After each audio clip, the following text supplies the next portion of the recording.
The wind smelled of pine ash and something older, the kind of cold that seeps through stone walls and settles in the marrow of your bones before you even notice it happening.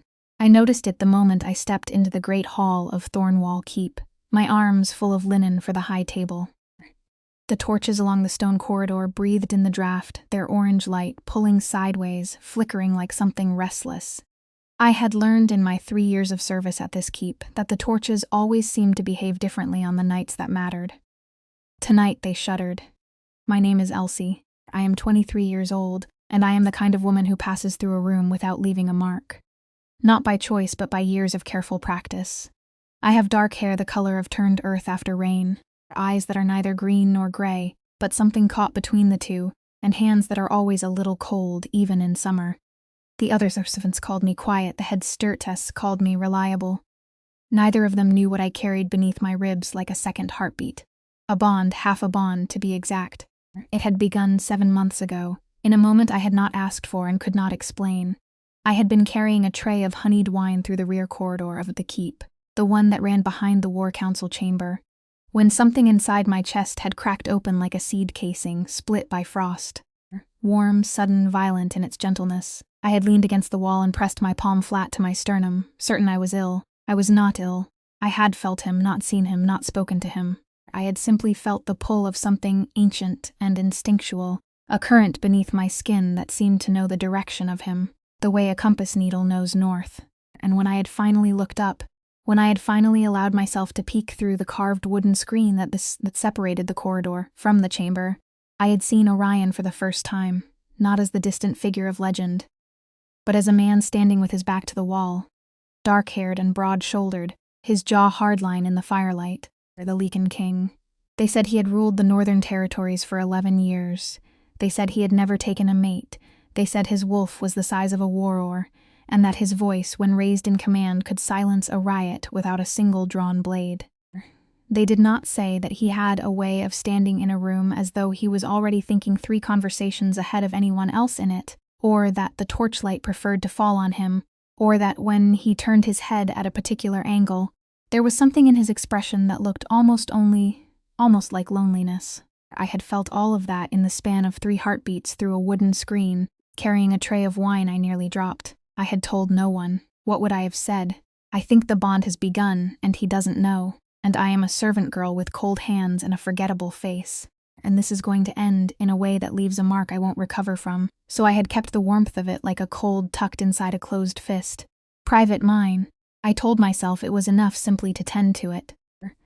To feel it pulse when he walked through a wing of the keep I was already in. To feel it grow quieter when he was far away, riding out with his guard. I had built my entire understanding of the bond around that quiet pulse, around the hope that something so real and so involuntary could not be entirely one-sided. I had been a fool. Tonight I learned exactly how much of a fool. I was setting the linen at the far end of the high table when the doors opened. The great hall had been arranged for a formal welcoming, the long tables dressed with evergreen branches and tall iron candelabras. The stone floor swept clean of rushes for the occasion. Orion's council had been expecting the delegation from Terra for a fortnight.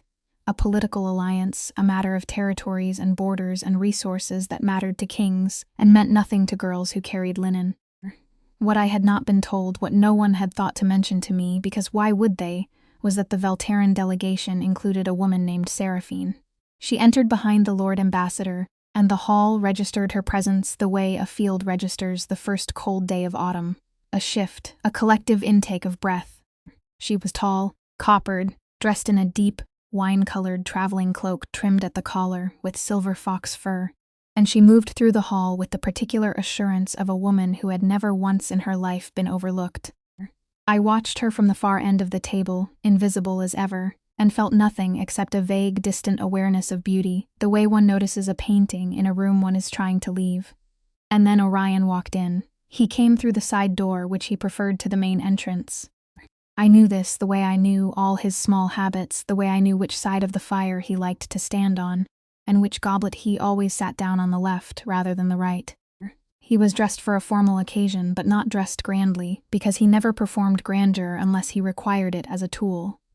Dark wool tunic, the silver clasp of his rank at his left shoulder, his dark hair still slightly when disordered from the courtyard. He stopped when he saw Seraphine. I saw it happen. I watched the change move through him the way a storm front moves across open water, visible, vast, unstoppable. His shoulders dropped a fraction, his chin lifted. Something in the hard, deliberate set of his jaw went soft at the edges, and he crossed the hall, not with his usual measured stride, but with something closer to pull, as though he was being drawn forward rather than choosing to move. She turned.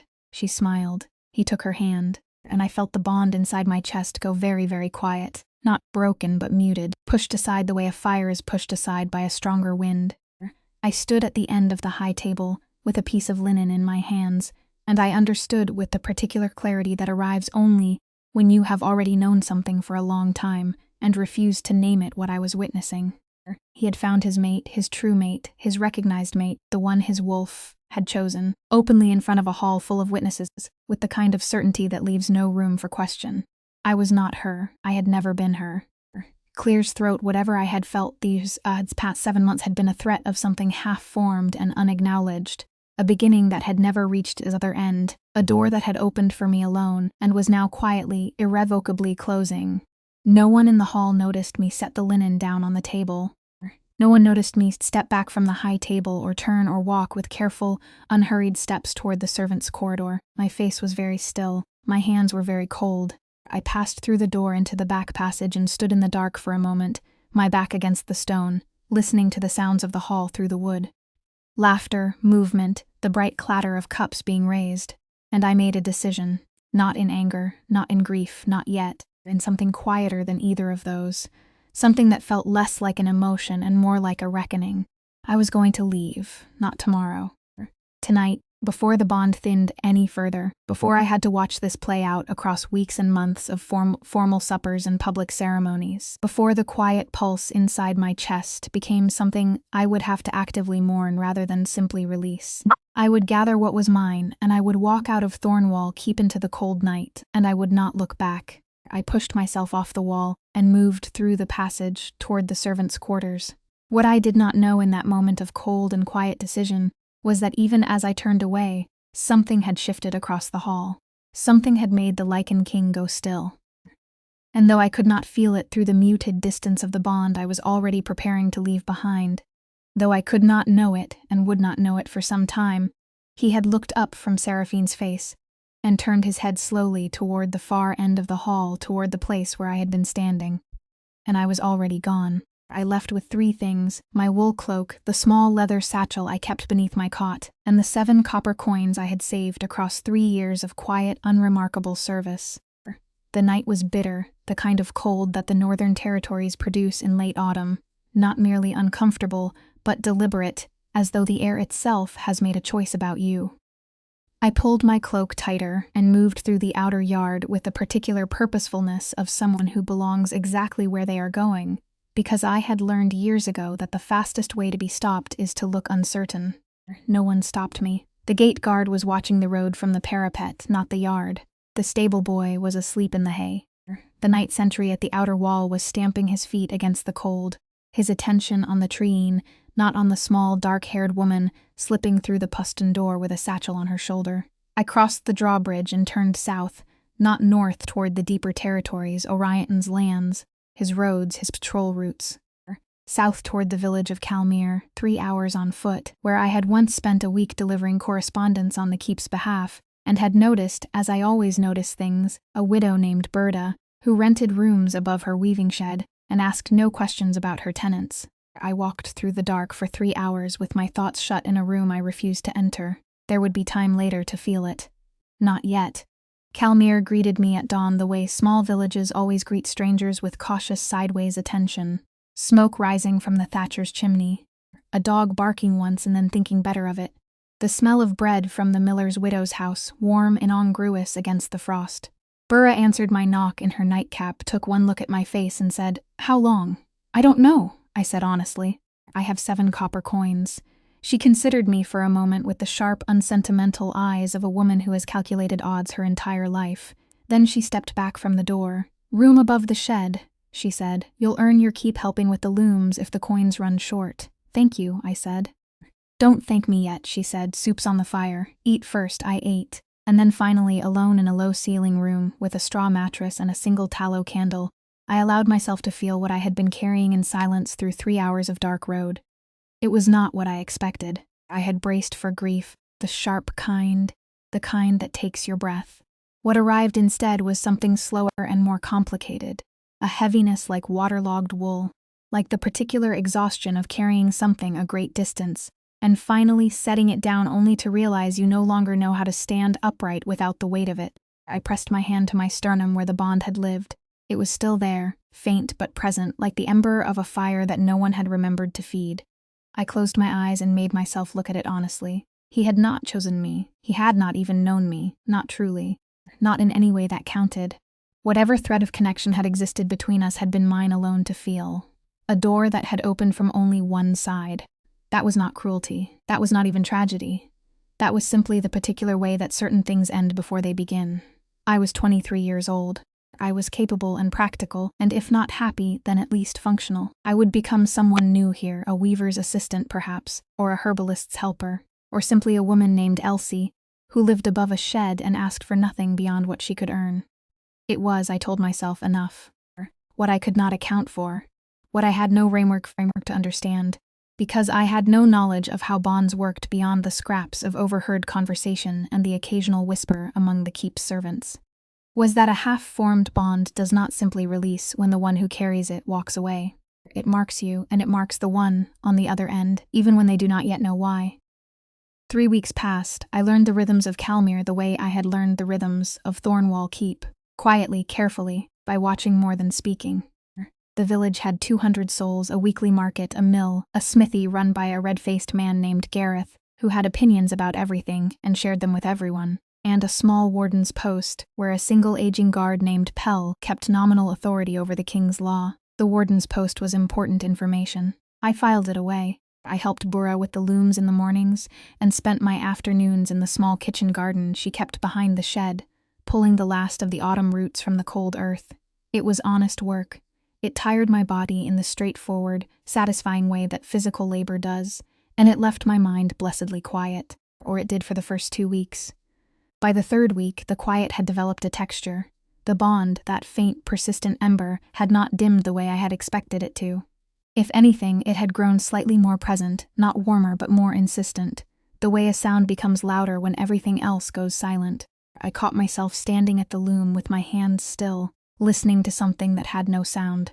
I caught myself stepping to the window of my room at night and looking north without meaning to. I told myself it meant nothing. Bonds faded with distance and time. This was simply the process, and I would be patient with it. It was on the 20th day that the trouble arrived.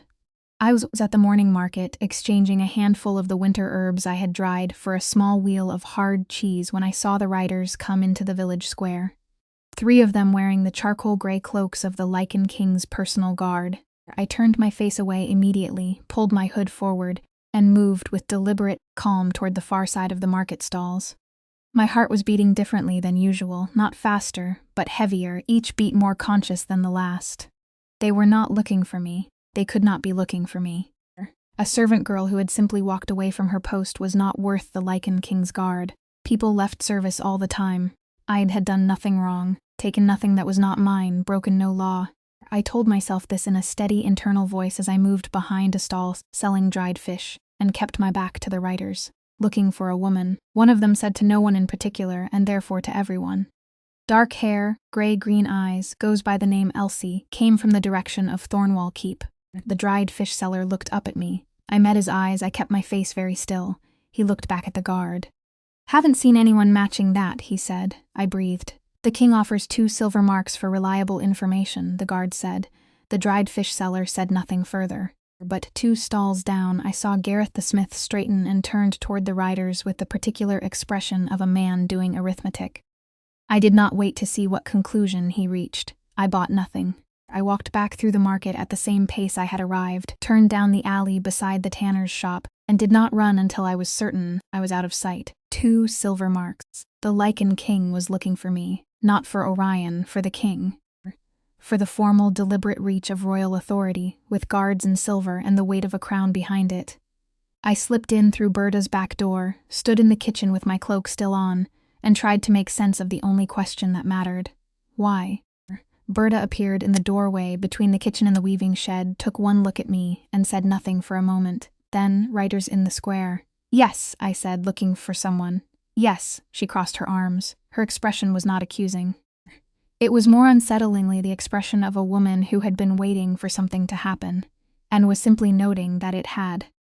You'd better tell me, she said, if I'm about to have a king's man through my door. I looked at her, this practical, unsentimental woman who had opened her door to me at dawn without asking for an explanation, clear's throat, and I owed her the truth. I worked at Thornwall Keep, I said. I left without formal notice. I didn't think anyone would notice or care. But someone did, Burra said. Someone did, I agreed. She was quiet for a moment, looking at the fire. Then she said, the root cellar has a second door, opens into the tanner's lane if you need to move quickly. I looked at her. Something in my chest, not the bond, something simpler, something human, went warm. Clear's throat. I may need it, I said. Then you know where it is, she said, and she turned back to her looms. I stood in the kitchen a moment longer, my hand pressed flat against the doorframe, and tried to think. The writers had come from Thornwall. That meant the order had been given no earlier than 2 days after my departure. Enough time for my absence to be noted, reported upward, and acted upon, which meant someone at the keep had thought my disappearance worth the king's tension, or the king himself had. I pressed my eyes shut and reached against my better judgment toward the faint ember in my chest. It pulsed immediately, stronger than it had been in days, as though proximity, even partial proximity, even the presence of his men in the village had fed it. I pulled back from it sharply. The way you pull your hand from a flame, I could not afford to feel that. Not now. I had to think. I had to plan. And I had to do it before Gareth the Smith finished his arithmetic and decided that 2 silver marks was worth more than the quiet he had always taken for granted in Callanmere. Outside in the village square, I heard the horse hooves of the king's guard begin to move again. Slowly, methodically, they were not leaving. They were searching. I left Caldemere before midday. Burra pressed a small bundle into my hands at the root cellar door. Bread, dried meat, a strip of cloth for warmth, and said nothing beyond the eastern road splits at the old mill ruins. Take the left fork. It doesn't go anywhere important, which means no one watches it. I took the left fork. The eastern road in late autumn is not a road so much as a suggestion. Gad Clear's throat. The cart ruts had hardened into frozen ridges. The verge on either side swallowed by bracken gone brown and stiff with frost, and the treen pressed close enough that the sky above the path was reduced to a narrow stripe of gray. I walked with my hood up and my satchel against my ribs, and my mind working in the same quiet, methodical way it always worked when I had a problem I needed to solve without the luxury of panic. The problem was this. The Lycan King's guard had come looking with silver marks and a description precise enough to include my eye color. That was not the response to a servant who had walked away from her post without leave. Servants left posts without leave constantly through death, desertion, marriage, sickness, simple exhaustion. No one sent 3 riders and a bounty, which meant I was missing something. Something about what had happened that night in the great hall that I had not seen because I had been too busy looking at Orion's face, and then too busy not looking at anything at all. I turned it over as I walked, examining it the way you examine a piece of cloth for where the weave has gone wrong. The bond, the half-bond. I knew almost nothing about how they worked, only what I had pieced together from fragments. That they were rare, that they were involuntary, that among the Lycan people a bond was considered sacred, an indication of something chosen by forces older than law or title. What I did not know, what I had never thought to learn because I had never imagined myself in a position to need the knowledge, was what happened when a half-bond existed between a Lycan king and a woman he had never formally acknowledged. What obligations it created, what rights it carried, what it meant for him. Not just for me, I did not know, and not knowing frightened me more than the writers had. The ruins of a village called Ashmere appeared through the trees at dusk. It had been abandoned for at least a generation. Clear's throat. The thatch long since rotted from the roof timbers. The stone walls standing, but crumbling at the corners. The well in the center of the common, choked with dead leaves. But 3 of the structures still had enough roof to provide shelter, and one of them, a small building that had probably been a smokehouse, had a door that still closed. I made camp there. A careful fire small enough to produce little smoke built in the stone channel that had once been used for exactly this purpose. I ate half of Ba's bread and most of the dried meat. I lay down on my cloak and listened to the wind move through the broken roof timbers of the buildings around me, and told myself that I was not frightened. I was somewhat frightened, not of the cold or the dark or even of being found. Those were practical fears with practical responses. I was frightened of something softer and more corrosive, the fear that I had made a mistake, not in leaving. I still believed that had been necessary. But in what I had believed when I left, in the certainty with which I had read what I had seen in the great hall, and concluded that I understood it. What if I had been wrong? I pressed my hand to my sternum. The bond was still there, quieter than it had been in Senmir. The rider's departure, reducing its pulse back to a low, patient throb. But it was there, steady, persistent. He doesn't know, I had told myself back in those first months at the keep. He can't feel it, it's only mine. But if that were true, if the bond were truly one-sided, truly invisible to him, why was he sending Tritas that aired at least the low glow of the fire and had no answer? Sleep came eventually, shallow and restless, and in it I dreamed the way you dream when your body is exhausted, but your mind refuses to settle in fragments, in images without narrative. The great hall, the torchlight, Orion's hand taking Seraphine's, and the particular way the warmth in my chest had gone muted. But then the dream shifted, the way dreams do when they stop being memory and become something stranger. I was still in the great hall, but it was empty now. The long tables bare, the torches burned down to their iron holders. And Orion was there, not across the hall, not at the high table, but close, standing a few feet away in the guttering dark, looking not at me, but past me. With that expression I had noticed once through the carved wooden screen, the one that looked almost like loneliness. He said something. I could not hear it. The wind in the broken timbers was too loud. I woke up with my hand pressed to my chest and the fire reduced to embers and a feeling in my sternum that was less like a pulse now and more like a direction. North. I sat up and told myself I was not going north. I remained in Ashmere for 4 days. They were quiet days, careful, disciplined days, in which I gathered what the ruin of the village could offer, repaired a small tear in my cloak using a bone needle from my satchel, found in spring 50 yard into the treeing that was not yet fully frozen, and thought. On the second day, a peddler passed along the eastern road, visible through the gap in the trees. I watched him from the shadows and did not call out. He had the unhurried movement of a man with no particular destination, which made him either harmless or useful, and I could not yet determine which. On the third day, I heard riders on the road, 2 of them moving at a pace that suggested search rather than travel. Not galloping, not ambling, but that particular sustained trot of men covering ground systematically. I stayed inside the smokehouse with the fire dark and my breathing slow until the sound faded south. They had widened the search. On the 4th day, I sat in the doorway of the smokehouse in the pale afternoon light and took an accounting of what I had. What I had approximately 4 days of food remaining. 2 silver coins I had found in Burra's bundle that she had slipped in without mentioning. A wool cloak, a bone needle, a small knife for camp use, and a knowledge of this landscape built from 3 years of occasional errand running for the keep. What I did not have, a plan that extended beyond the next village, a name or face that would not be recognized at the keep's description, or any clear understanding of what I was actually running from. That last point was becoming increasingly difficult to ignore. I was not a criminal. I had taken nothing. I had harmed no one. And yet the Lycan King had set his guard to searching the surrounding territories with silver marks and a physical description, and the search was widening rather than concluding. That was not the behavior of a man pursuing an escaped servant. That was the behavior of a man pursuing something he needed back. I turned this thought over very carefully. The way you handle something fragile, not yet willing to assign it meaning. There was a village called Renpost 2 days east, larger than Senmir, busy enough with traders and travelers that a single woman could disappear into its ordinary activity without attracting attention. I had been there once 2 years ago, delivering a sealed message to a wool merchant on the keep's behalf. I remembered a market square, an inn called the Hearthstone, a general atmosphere of commerce and noise that would cover my presence far better than Kaldemir had. I decided I would go to Renpost. I would find work, something in a kitchen or a laundry, something that kept me indoors and busy. I would stay small and quiet and patient, and the search would eventually conclude, as searches always did, when the cost of continuing outweighed the value of what was being sought. I told myself this firmly. I believed it.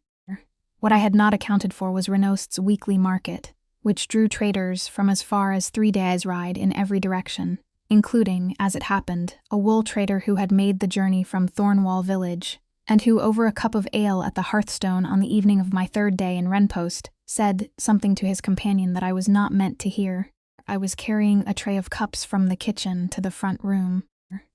I had found work at the inn within hours of arriving, in exactly the kitchen capacity I had imagined, and I was passing the corner table where the wool trader sat when I heard him say, with the easy confidence of a man repeating news he considered interesting rather than consequential, "King's in a state, they say, since the woman left." I stopped moving. My tray was very still. "Thought that was a done match," his companion said. "Thought so too. But they say it collapsed before it was formalized. She left. Whole delegation packed up and went back south inside a fortnight." A pause, the sound of ale being swallowed. Word is the king refused to proceed with the marking ceremony. Said something wasn't right. Another pause, heavier, and now he's got half his guard combing the countryside looking for some woman no one can seem to find. The companion made a sound of interest. "Who's the woman?" "No one knows," the wool trader said. "That's the strange part. Not a noble, not even a named person from what I can gather. Just someone the king seems to think he needs to find." I stood with my tray in the noise and warmth of the hearthstone's front room, and I felt the ember in my chest flare. Hot, sudden, almost painful. Seraphine had left. The marking ceremony had not taken place. And Orion, the Lycan King, the man I had watched cross a hall toward another woman and had read as a conclusion, was tearing apart the territory looking for someone no one could name. I set the tray down on the nearest surface before I dropped it. My hands were shaking. Not from cold. For the first time since I had walked out of Thornwall Keep, I stood in a warm room surrounded by the ordinary noise of ordinary people. And I did not know, I genuinely, completely did not know whether what I had done had been the right thing. And worse, I did not know if it could be undone. The fire in the hearth threw long, unsteady shadows across the flagstones. Upstairs in the small room the innkeeper had given me in lie of a portion of my wage. My satchel sat on the floor beside a narrow cot. I could stay. I could keep my head down and my hood up and wait for this to pass. Or I could turn and think and make a different kind of choice. I stood there for a long moment with the shaking in my hands slowly stilling. And I tried to be honest with myself about what I was actually afraid of. It was not being found. It was being found, and learning that I had been wrong in the opposite direction. That the search meant something different than what the ember in my chest was insisting it meant. That there was an explanation I had not yet encountered, official and cold, and reducing that would turn me back into a servant girl who had misread everything from the beginning. That was the fear.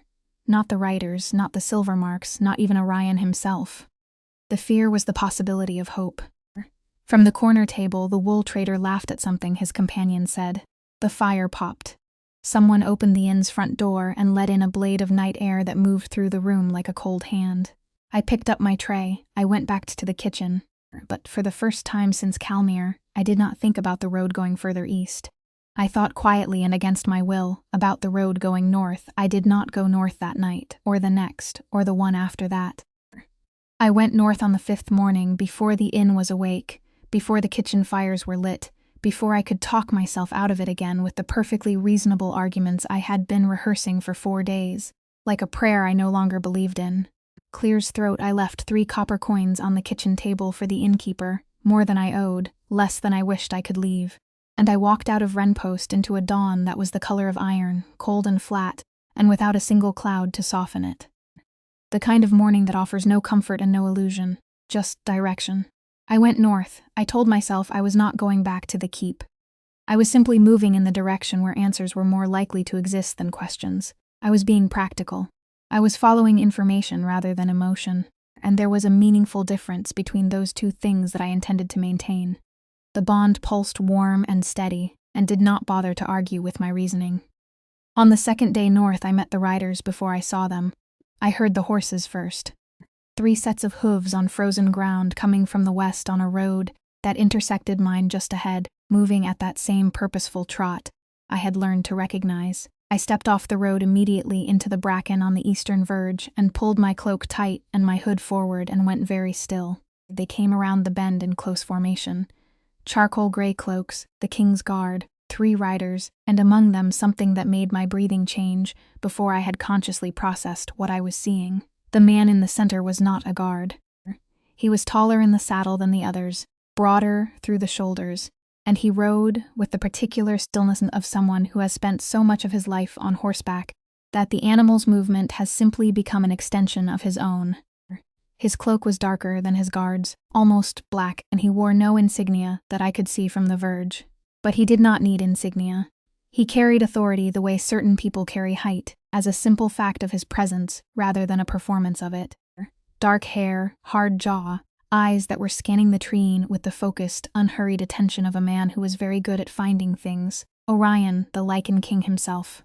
I pressed myself back into the bracken and stopped breathing. The frost-stiffened branches scratched at my cloak, and I was acutely, suddenly aware of every sound I was making. The faint shift of my weight, the small white cloud of my exhaled breath that I cut short by pressing my lips together. He was 20 feet away. The bond, which had been a steady, low ember for days, went abruptly and completely incandescent, not painful, worse than painful. The kind of warmth that makes you realize how cold you have been, how long you have been carrying the cold without noticing, and the contrast is almost unbearable. I pressed my fist against my sternum and held very still. He slowed. The horse felt it first, a subtle shift, a toss of the head. Then Orion's hand moved on the rizzle perceptibly, and the animal came to a walk and then to a halt. His guards rode on 3 paces before they realized he had stopped. "My lord," one of them said. He said nothing. He was looking at the tree and at the bracken, not precisely where I was. His gaze was moving, scanning, tracking something he could feel rather than see. The bond screamed at me to move, to step forward, to let itself be what it was trying to be. I had never in my life wanted anything as immediately and completely as I wanted to stand up from that bracken. I stayed where I was. Orion was still for another long moment, head slightly turned, jaw set with an expression I had no name for. Not quite frustration, not quite certainty, but something between the two that made him look for just a moment, less like a king, and more like a man who had been searching for something in the dark for so long that he had forgotten what certainty felt like.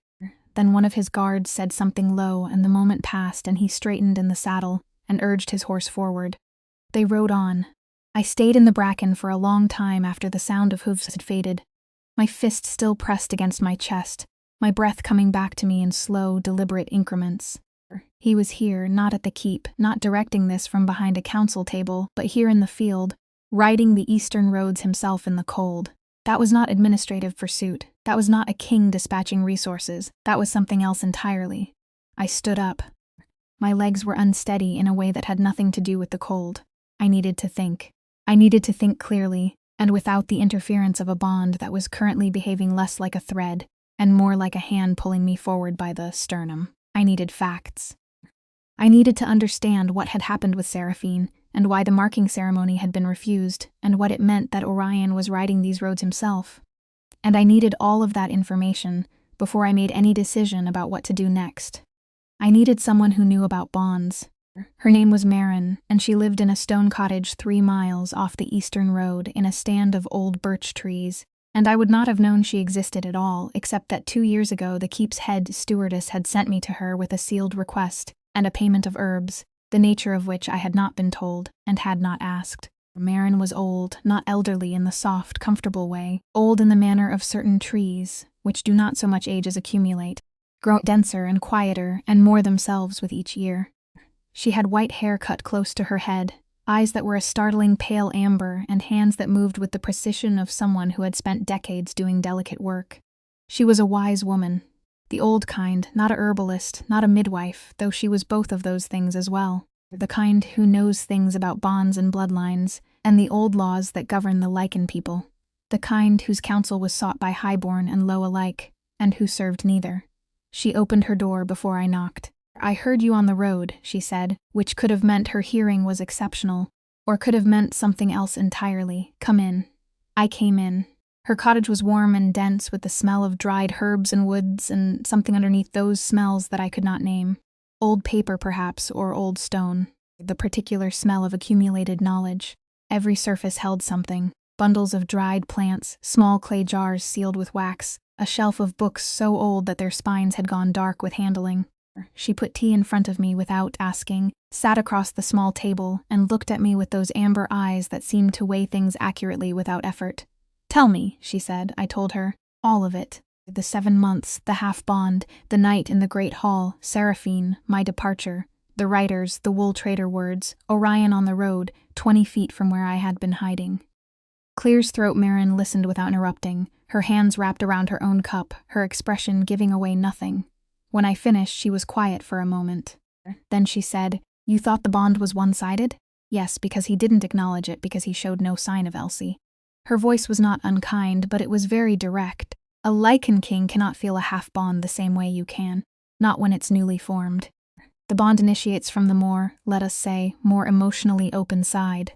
The one who allows themselves to feel it first, it grows from there, crossing toward the other. But if the other is defended by duty, by distraction, by simply not being in the habit of attending to what is happening inside himself, he may feel only interference. Static, a restlessness he cannot explain. I stared at her. Static, an irritability, a difficulty settling, a sense that something is not right without knowing what it is or where it is coming from. She set down her cup. "What do you think caused him to refuse the marking ceremony with the Velteran woman?" I opened my mouth, closed it. The bond was already begun. Said he could not have completed a marking with another woman without not paying exactly a wrongness, the kind your body knows before your mind catches up. The fire in the hearth popped, outside. Wind moved through the birch trees. "He didn't know it was me." I said it was not quite a question. How would he? "You never made yourself known to him. You carried it silently for 7 months and then vanished." She looked at me steadily. "He knows there is someone. He can feel the direction of it now. Bonds grow more legible with time, even when resisted. That is why he is riding the roads himself rather than waiting at the keep."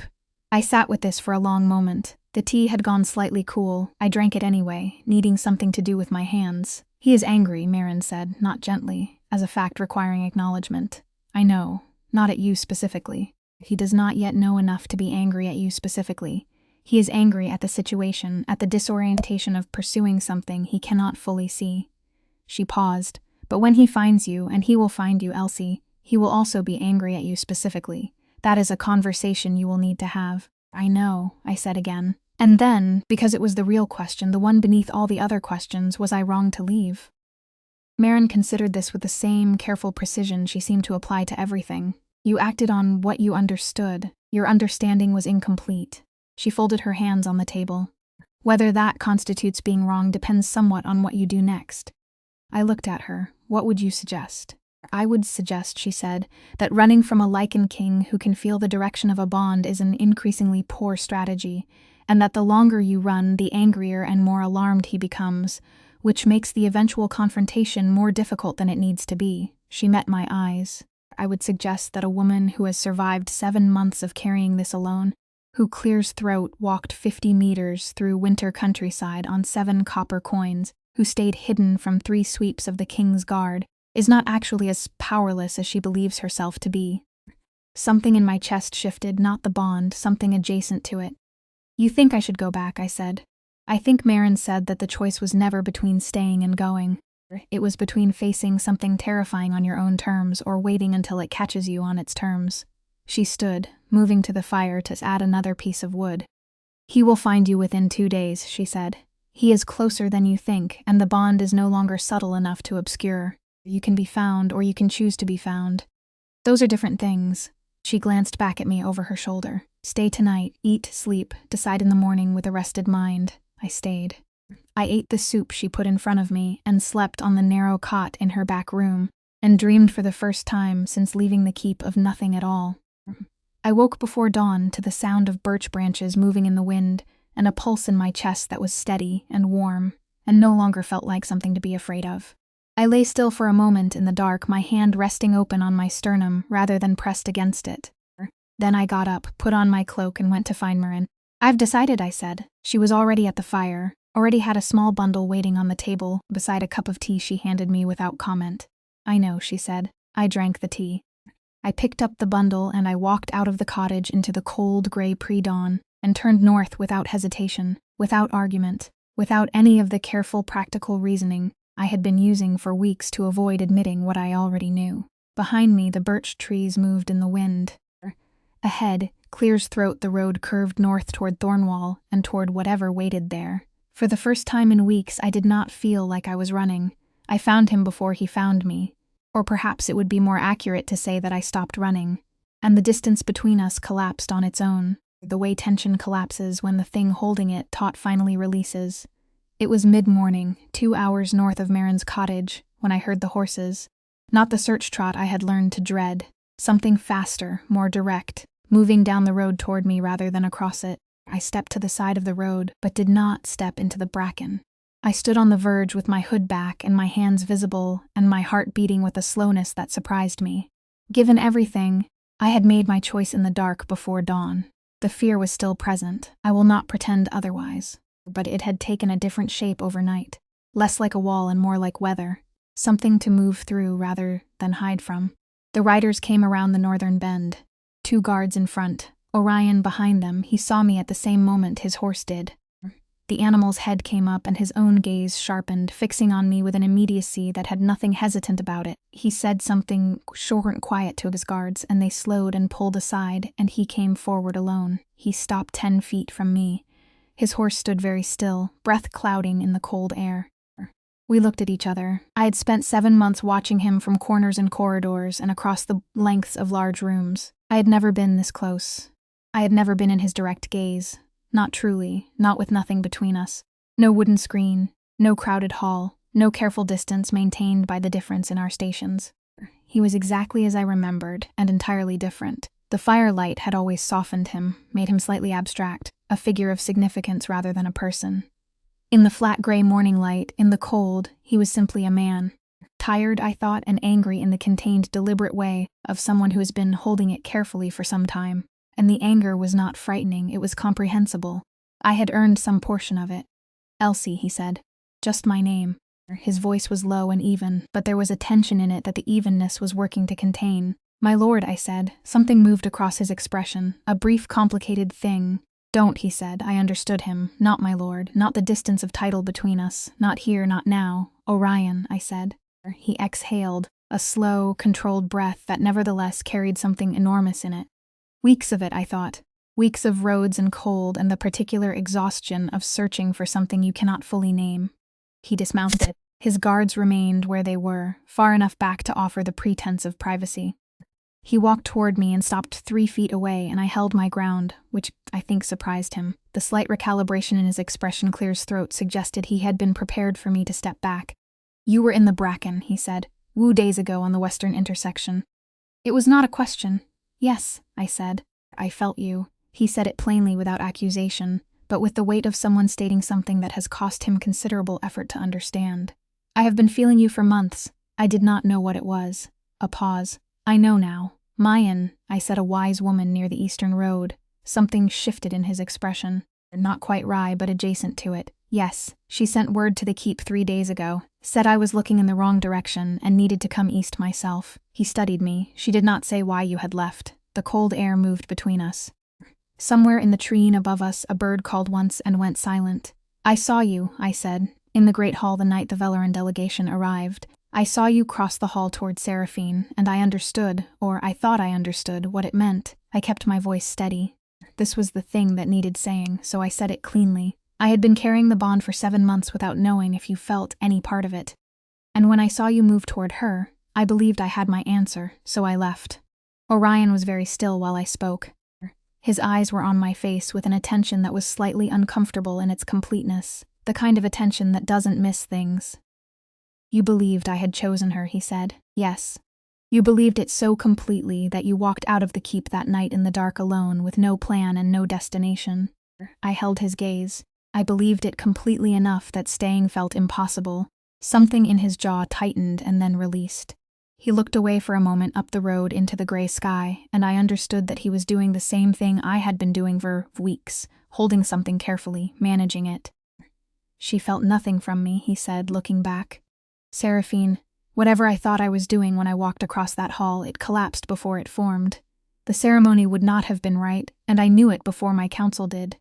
And that knowing made no sense to me until the wise woman's message. His voice was level, but underneath the level there was something rougher. You were already gone. You had been gone for weeks.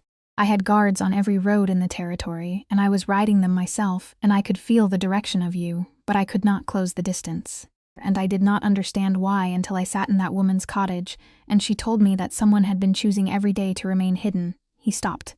The roughness was more audible now. I was not choosing to torment you, I said quietly.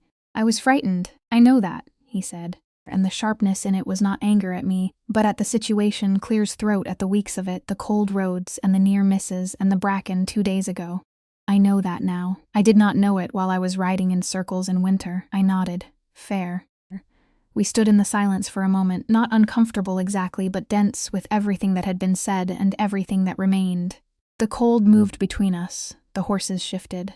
I don't know how to do this, I said. It was the most honest thing I had said since leaving the keep.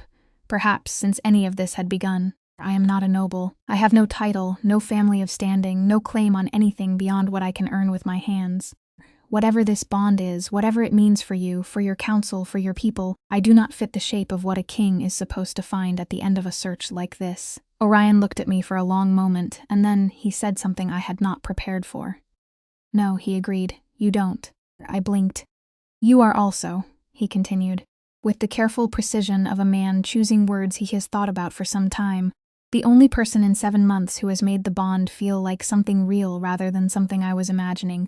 You walked 50 miles in winter rather than ask for help. You stayed hidden from my guard for 3 sweeps, and you are standing on this road right now instead of running again, which tells me that whatever frightened you enough to leave was less powerful this morning than whatever brought you back. He took 1 step toward me. The 3 feet between us became 2. My council will have opinions, he said. They always have opinions. The court will require time to understand. These are real complications, and I will not pretend otherwise. Another step, 1 foot between us. But the bond is real, and I have been riding cold roads for weeks because something in me that predates councils and courts, and the weight of a crown decided it needed to find you. I am not interested in arguing with that. I looked up at him, this close, in the flat morning light. I could see the tiredness in his face clearly, the slight hollowness around his eyes, the tension that weeks of searching had settled into the set of his jaw.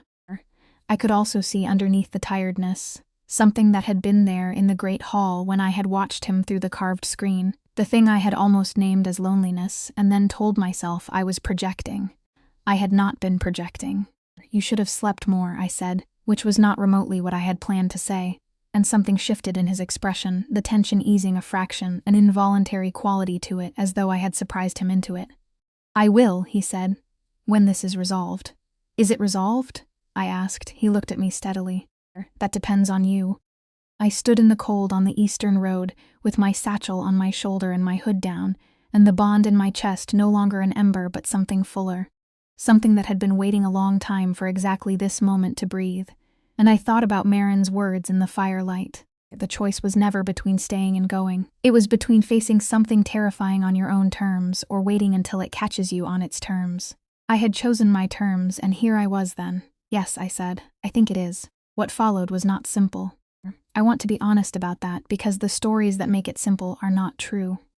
Orion's council received the news of the bond with the range of reactions one might expect from a group of powerful people who had spent years managing a king they believed they understood. There were objections.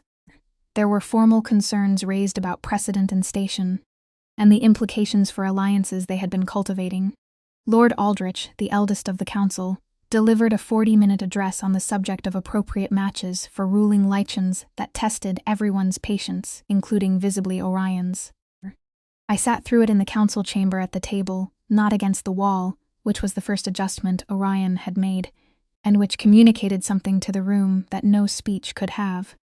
And I listened carefully and said nothing until Lord Aldrich paused for breath, at which point I said very calmly that I understood the council's concerns were genuine, that I had no intention of dismissing them, and that if they would permit me to address each one specifically, I believed we could resolve at least 3 of them before supper. We resolved 4. Aldrich remained unconvinced. He would remain unconvinced for several months, but the others, including a sharp-faced woman named Councillor Vesna, who I had initially taken for another objector, and who turned out to be the council's most pragmatic voice, began to recalibrate. Vesna came to find me 2 days after the council meeting in the small room I had been given in the keep's east wing. She stood in the doorway and looked at me with the appraising eyes of someone reassessing an assumption. "You were a servant here," she said. "Yes.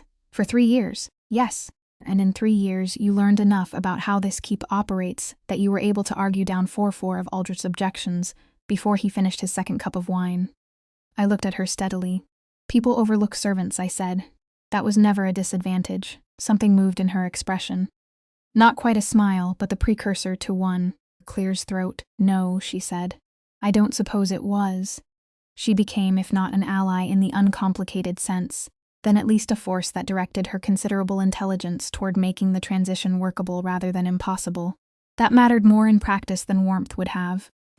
Formal bonding ceremony was held on the first clear day of winter, the kind of day the North produces, occasionally as a reminder that beauty and cold are not mutually exclusive. The great hall, which I had last seen in the context of grief and departure, had been dressed with pine branches and white cloth and 100 candles, and it smelled of woods and beeswax and cold air from the high windows. I stood at the front of it in a deep blue wool dress that Vasna had quietly arranged for me, my dark hair pinned simply, my hands steady in a way that still surprised me.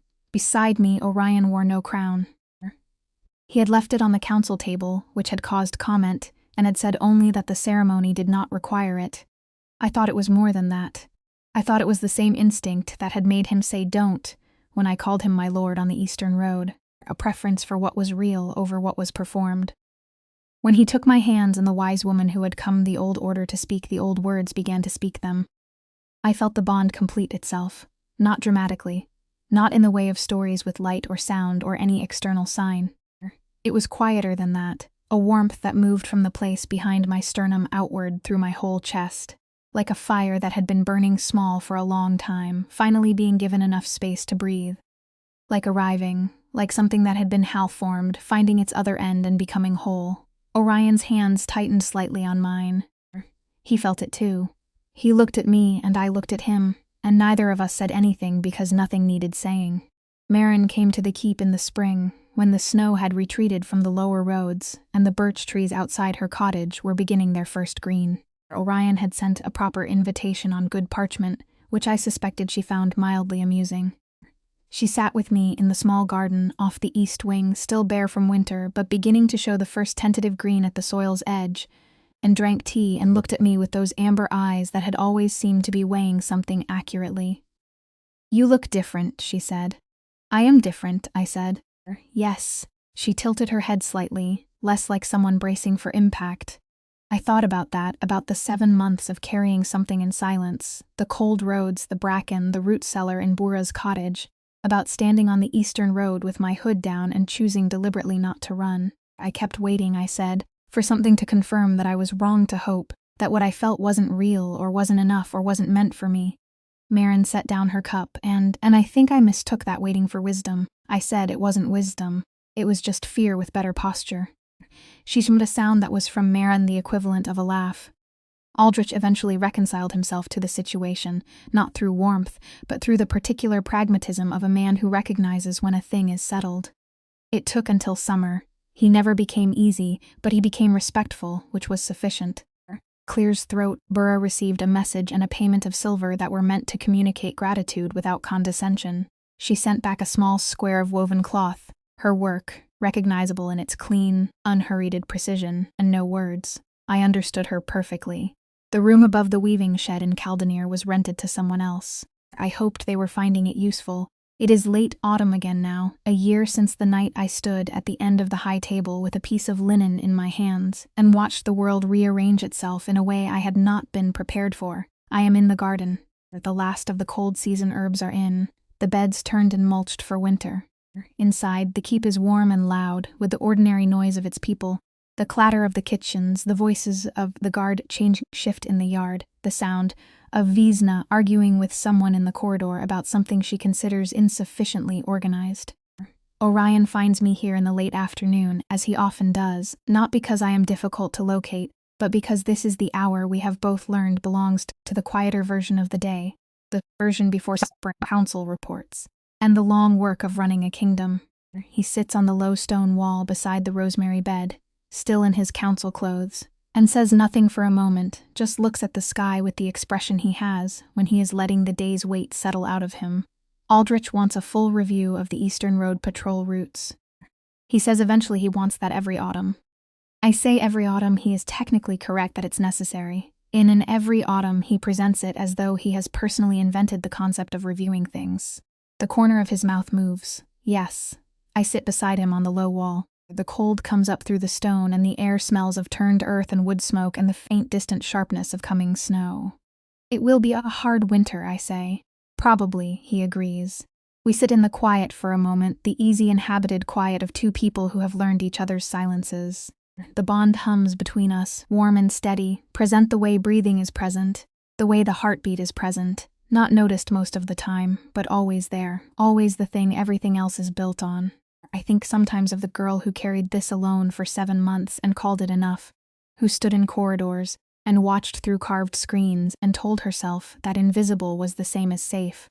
She was not wrong exactly. She was working with what she had, but she was wrong about what she deserved. The first snow of winter begins to fall.